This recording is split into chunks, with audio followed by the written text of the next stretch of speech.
15절까지의 말씀을 통하여서 하나님께서는 여호수아와 이스라엘 백성들에게 놀라운 전쟁의 승리를 허락하셨습니다. 요단 서쪽에 그러한 왕들, 특별히 남쪽 지역에 있었던 그러한 왕들이 기브온이 이스라엘과 화친하였다는 것을 듣고 기브온을 침략하려고 하다가 이스라엘 여호수아와 이스라엘 백성들에게 패배하게 된 것입니다. 그리고 이 한 번의 전투, 이 10장의 전투로 인하여서 가나안 남쪽 지역은 다 점령하게 됩니다. 이스라엘 백성들이 그들을 따라다니면서 점령하는 것이 아니라 하나님께서 그들을 다 점령하게 하십니다. 비록 가나안 남쪽의 왕들이 연합함으로 어려운 상황이었으나 하나님이 이 상황 속에서도 우박을 보내시고 또한 태양과 달을 멈추게 하심으로 말미암아 놀라운 승리를 허락하여 주셨습니다. 그래서 이 전쟁의 결과는 이스라엘 민족의 또한 여호수아의 전략적인 승리나 그들의 힘의 승리가 아니라 하나님이 승리케 하셨다라는 것을 우리는 이 여호수아서 10장 이 말씀을 보게 되면 결코 부인할 수가 없습니다. 오늘은 어제 그 전투가 거의 끝나고 이 전투를 마무리하는 그러한 말씀들, 그 이후에 남은 그러한 전쟁들을 마무리하는 말씀이 10장 16절서부터 이후의 말씀에 이어지고 있습니다. 오늘 특별히 16절 말씀을 보면 그 16절 말씀을 보기 전에 15절 어제 말씀을 보게 되면 이러한 말씀이 있습니다. 여호수아가 온 이스라엘과 더불어 길갈 진영으로 돌아왔더라. 거의 전쟁을 다 끝냈기 때문에 여호수아와 온 이스라엘은 길갈 진영으로 돌아간 것입니다. 그런데 그렇게 돌아갔을 때 여호수아와 그러한 이스라엘 백성들은 한 가지 소식을 듣습니다. 그게 무슨 소식이냐 하면 16절과 17절 말씀에 나와 있는데 그 전쟁에 패하고 도망갔던 그 다섯 왕들이 막게다라고 하는 그러한 지역의 굴에 숨었다라는 소식입니다. 이스라엘은 다니다 보면 유대 광야 다니다 보면 굴들이 굉장히 많습니다. 그러니까 이 왕들도 도망가다가 막게다의 굴에 같이 들어가서 같이 숨고만 것입니다.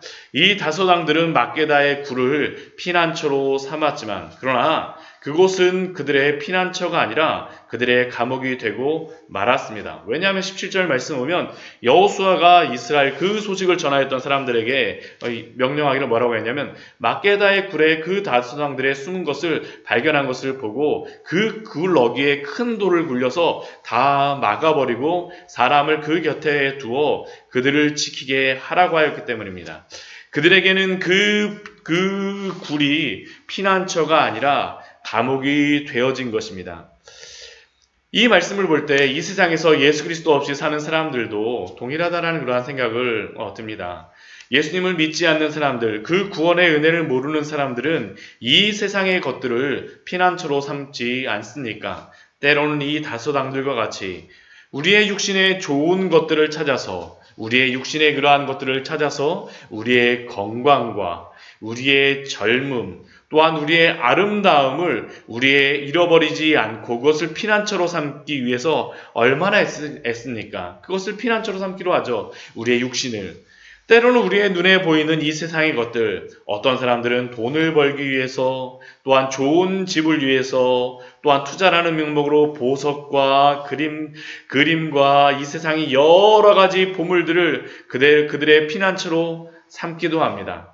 또 어떤 이들은 이 세상의 자랑들, 명예를 피난처로 삼아서 그 명예를 위해서 목숨을 포기하기까지 하지만 그러나 이 세상의 그러한 피난처들은 막상 우리의 인생을 마무리하며 이 다섯 왕들과 같이 마지막 순간에 섰을 때 그 피난처가 아무런 도움이 되지 않으리라는 것을 우리는 발견하게 될 것입니다. 그렇죠. 이 세상의 어떤 것도 우리의 영원한 피난처가 될 수 없기 때문입니다. 그리고 이러한 소식을 들었던 여호수아는 이 다섯 왕들의 그 굴을 막을 뿐만 아니라 19절 이후의 말씀을 보면 또한 이렇게 명령합니다. 너희는 지체하지 말고 너희 대적의 뒤를 따라가 그 후군을 쳐서 그들이 자기들의 성읍에 들어가지 못하게 하라. 너희 하나님 여호와께서 그들을 너희 손에 넘겨주셨느니라. 이미 길갈에 가서 자신들의 진영에 있는 그러한 사람들을 다시 올라가라고 합니다. 지체하지 말라라고 이야기합니다. 너희가 집에 들어갔으나 다시 지체하지 말고 나와라. 그리고 너희 대적의 뒤를 따라가라. 그 후군을 쳐서 그들의 성읍에 들어가지 못하게 하라라고 여호수아는 명령합니다.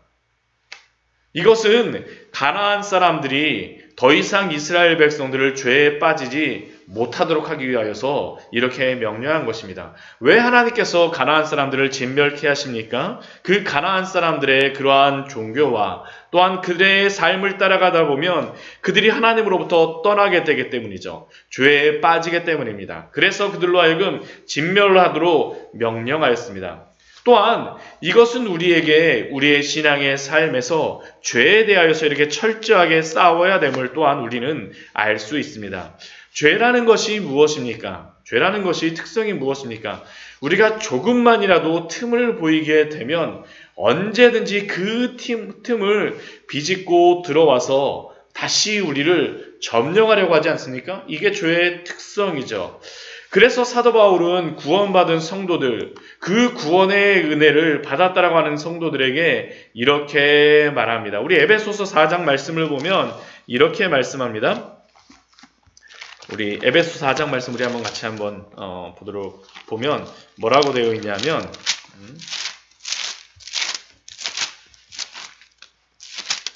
에베소서 4장 22절 이후의 말씀에 보면 사도 바울은 에베소 교회에게 이렇게 말합니다. 구원받은 성도들에게 이렇게 하죠. 너희는 유혹의 욕심을 따라 썩어져가는 구습을 따르는 옛사람을 벗어버리고 오직 너희의 심령이 새롭게 되어 하나님을 따라 의와 진리의 거룩함으로 지으심을 받은 새 사람을 입으라. 우리가 예수 그리스도로 인하여서 구원받음으로 우리의 심령이 새롭게 되고 또한 새 사람이 되었지만 그러나 우리에게도 또한 그 옛사람을 벗어버리고 새 사람을 입으라라고 명령합니다. 거룩함을 향해서 살아가라는 것이죠. 살아가라고 얘기합니다. 또한 그렇게 살아가는 성도들에게 구원받은 성도들에게 26절과 27절 말씀에서 이렇게 주의하도록 말합니다. 분을 내어도 죄를 짓지 말며 해가 지도록 분을 품지 말고 마귀에게 틈을 주지 말라. 왜 이렇게 말하겠습니까? 이미 옛사람을 벗어버린 사람들, 새 사람을 입은 사람들, 의와 진리의 거룩함으로 지으심을 받은 사람들, 새 사람을 입은 사람들이지만 마귀는 어떻습니까? 죄는 어떻습니까? 끊임없이 우리의 연약한 부분을 통하여서 틈을 비집고 들어오기 때문입니다. 마귀에게 틈을 주지 말라.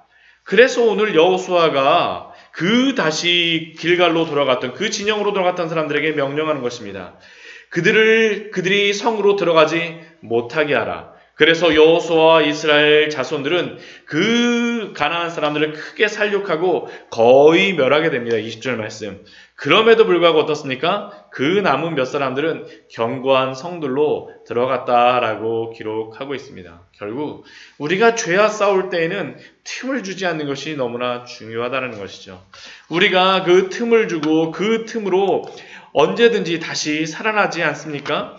이렇게 견고한 성으로 들어갔던 이 사람들이 어떻게 됩니까? 이제 사사기 말씀을 보게 되면 우리가 여호수아 말씀 끝나고 나면 바로 사사기 말씀이 나오는데 이 견고한 성으로 들어갔던 이 가나안 사람들이 결국에는 이스라엘 백성들을 무너뜨리게 하고 그들을 괴롭히는 것을 우리가 발견할 수 있습니다. 그렇게 우리는 결코 죄에게 우리의 틈을 주면 안 됩니다. 그리고 이후의 말씀을 보게 되면 그 전쟁의 이후에 있는 그러한 말씀들이 나오죠. 모든 백성들이 다 그렇게 전쟁을 거의 마무리하고 나서 이제 그 다스람들이 숨어있는 막게다 진영으로 돌아오게 되어집니다. 그리고 그 이후로 여호수아와 이스라엘 백성들에게 대적하고 말로써 혀를 올려서 대적하는 자가 없게 되었다라고 이야기하죠. 하나님이 세워주신 겁니다. 하나님이. 그리고 여호수아는 그 굴에 있었던 다스왕들을 다 끌어내라고 이야기합니다. 다 끌어내라. 그 다섯 왕들 그리고 그 여호수아와 함께하였던 지휘관들에게 무엇을 명령하냐면 24절 말씀을 보면 이렇게 명령합니다. 가까이 와서 이 왕들의 목을 발로 밟으라 하매. 이것은 그들이 전쟁에 승리하였음을 선언하는 그러한 행동입니다. 이 왕들의 목을 발로 밟으라. 그리고 그들은 여호수아의 명령을 따라서 그 왕들의 목을 발로 밟습니다. 그리고 그렇게 목을 밟고 있는 그들에게 무엇이라고 이야기하냐면 25절 말씀을 보면 이렇게 말씀하죠. 여호수아가 그들에게 이르되 두려워하지 말며 놀라지 말고 강하고 담대하라. 너희가 맞서서 싸우는 모든 대적에게 여호와께서 다 이와 같이 하시리라. 이전에 하나님께서 여호수아에게 두려워하지 말라라고 말씀하셨었는데, 놀라지 말라라고 말씀하셨었는데, 강하고 담대하라고 말씀하셨었는데, 이젠 여호수아가 어떻게 됐습니까? 그 백성들에게 두려워하지 말고 놀라지 말고 강하고 담대하라고 그들에게 이야기합니다. 그 다스당의 목을 밟고 있는 그 사람들, 너희가 맞서서 싸우는 모든 대적을 여호와께서 다 이와 같이 하시리라. 그리고 그날 저녁 그 왕들을 다 그 왕들을 죽이고 다섯 나무에 매달았다가 그 저녁 때까지 매달았다가 해질녘에 그 여호수아가 명령하기를 그들을 내려서 그 구단으로 던져 넣으라라고 이야기합니다. 그리고 오늘까지 그대로 있었더라라고 기록하고 있습니다. 정말 다섯 왕들의 그 피난처가 이제는 완전히 무덤이 되어버린 것입니다. 그리고 이 무덤은 이스라엘과 온 주변 가나안 사람들에게 이스라엘 백성의 승리요 또한 놀라운 그러한 하나님의 일하심을 나타내는 상징이 되었습니다. 우리가 오늘 말씀을 보면서 잊지 말아야 될 것이 무엇이겠습니까? 여호수아와 그 지휘관들이 가나안의 왕들의 목을 밟아서 승리한 것처럼 예수 그리스도가 우리의 모든 영적인 전쟁의 싸움에서 승리하셨다는 사실입니다. 우리는 이 사실을 잊지 말아야 합니다. 제가 죄에 대해서 강조를 하지만, 죄에 대해서 싸울 것을 이야기하지만, 그러나 우리가 하나님 앞에서 우리가 우리의 죄를 담대히 고백하여 그 은혜 보좌의 앞에 나아갈 수 있는 이유는 예수 그리스도가 그 모든 죄의 권세를 이기시고 승리하셨기 때문입니다. 우리는 더 이상 죄의 노예가 아닙니다. 우리는 하나님의 자녀요, 하나님의 백성이요, 그리스도의 승리를 누려야 될 것임을 성경은 우리에게 누누이 강조하고 있습니다. 그래서 갈라디아서 4장 8절과 9절 말씀은 우리에게 이렇게 말씀합니다. 그러나 너희가 그때에는 하나님을 알지 못하여 본질상 하나님이 아닌 자들에게 종노릇하였다니 이제는 너희가 하나님을 알 뿐만 아니라 더욱이 하나님이 아신 바 되었거늘 어찌하여 다시 약하고 천박한 초등학문으로 돌아가서 다시 그들에게 종노릇하려 하느냐.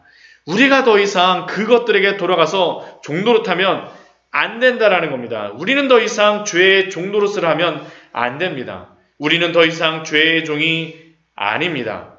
그러면 하나님이 우리에게 주신 그 은혜가 무엇입니까? 제가 방금 전에 갈라디아서 4장 8절과 9절 말씀을 읽어드렸지만 그 앞에 말씀에 보게 되면 우리를 이렇게 말씀합니다. 4절에서 7절까지의 말씀.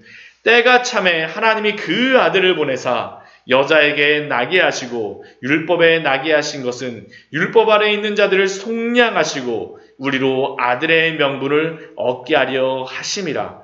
우리를 죄에서 속량하시고 우리로 하여금 아들의 명분을 얻게 하여 주셨습니다. 예수 그리스도를 통하여서 너희가 아들임으로 하나님이 그 아들의 영을 우리 마음 가운데 보내사 아빠 아버지라 부르게 하셨느니라. 그러므로 내가 이후로는 종이 아니요 아들이니 아들이면 하나님으로 말미암아 유업을 받을 자니라. 우리는 하나님을 아빠 아버지로 부를 자요 우리는 하나님의 나라의 유업을 이을 자임을 믿습니다.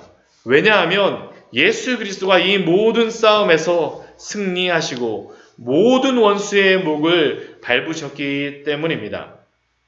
시편 110편 1절 말씀에서 이렇게 말씀합니다. 신약에서 가장 많이 인용된 말씀이죠. 예수 그리스도에 대하여서 여호와께서 내 주에게 말씀하시기를 내가 내 원수들로 내 발판이 되게 하기까지 너는 내 오른쪽에 앉아 있으라 하셨더라.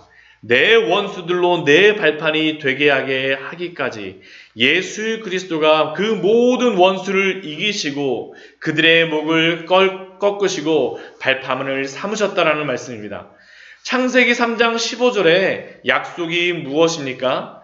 내가 너로 여자와 원수가 되게 하고 내 후손도 여자의 후손과 원수가 되게 하리니 여자의 후손은 내 머리를 상하게 할 것이요. 예수 그리스도가 그 모든 사단의 그 권세를 다 물리치실 것이라는 것을 우리에게 분명히 알려주고 있지 않습니까? 예수 그리스도가 승리하셨습니다. 또한 히브리서 2장 8절 말씀은 또한 우리에게 이렇게 말씀합니다. 만물을 그 발 아래 복종하게 하셨느니라 하셨으니 만물로 그에게 복종하게 하셨은즉 복종하지 않은 것이 하나도 없어야 하겠으나 지금 우리가 만물이 아직 그에게 복종하고 있는 것을 보지 못하고 이미 예수 그리스도가 모든 것을 다 승리하셔서 승리케 하셨으나 우리가 그것을 보지 못하면 안 된다라는 것이죠.